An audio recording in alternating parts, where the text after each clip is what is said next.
I've specialized in Naples since graduate school. It's one of the major Italian art centers, but it's been largely ignored by outsiders because people feel a bit intimidated by Naples. It's a chaotic city, it's a dirty city, it's a crowded city. It's always been a city of mixtures. It's a city that also, because of that, is one that presents a lot of questions and issues that are very interesting for our time. What is the role of a cosmopolitan culture in shaping arts? What do the interaction of all sorts of different national peoples coming together? What culture does that breed? Goethe said, see Naples and die. I mean, he thought it was the most beautiful city in Europe. He said no other city is as well suited to be a capital. One of the key things about being there, I mean, there are several, but one of them is, and this is where kind of my research always begins, and that is with the object, with art objects. Go and see and spend time. Part of what I do when I'm over there is to just go look at the things that I'm interested in. And what questions arise from that? And those big, broad questions are the ones that then start to give shape to the research questions I'm going to ask about it. Then you go to the libraries, and then you go to the archives. What I try to do is sort of get into the mindset of the time in which these buildings were made. So you read texts of that time, not just related to the arts, but related to all realms of knowledge, so that you can kind of situate yourself in that culture a bit. Archival research, for me, can be some of the most satisfying. It can also be some of the most frustrating because it's not given what you're going to find there.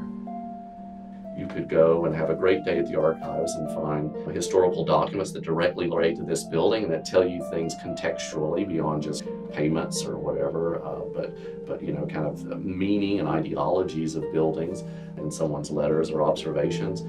And that could be a great day. And then you could go there and thumb through papers all day long and find nothing. These are handwritten documents from the 18th century, and one of the architects I study, Luigi Vanvitelli, who designs these great palaces around Naples, but other civic buildings and things, he had terrible handwriting, really bad handwriting, among the worst that I have to look at. So that's hardly convenient, to have him with bad handwriting. Naples had been a kingdom from the Middle Ages forward. But in around 1500, it had been absorbed in the Spanish Empire, and so it becomes a viceroyalty, just like the viceroyalty of Peru or New Spain.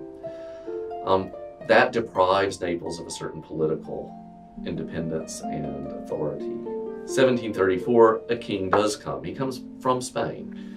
He builds palaces, really big palaces. This is where going and viewing them starts to provide the questions for you, because the royal palace at Caserta is the largest palace in the world by volume. And this is a residence of a king of a relatively minor, state. What's going on here, right? That's my question. Why is this enormous building being built?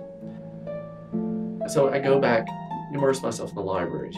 What's going on here culturally in this moment? And you find Naples, along with, oddly, Scotland, are two of the big centers, Paris to a degree, two of the big centers of kind of a transformative approach to economic thought in the Enlightenment. Because this is a period of the Enlightenment where philosophers are thinking about how do we bring the rigor of science to the study about the state? What should government be like? And the king's response is really architecture, build, because these are enormously expensive and also complex projects.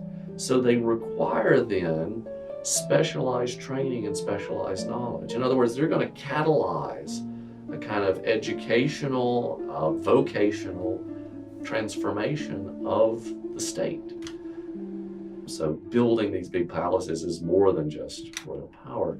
It's really about the public good.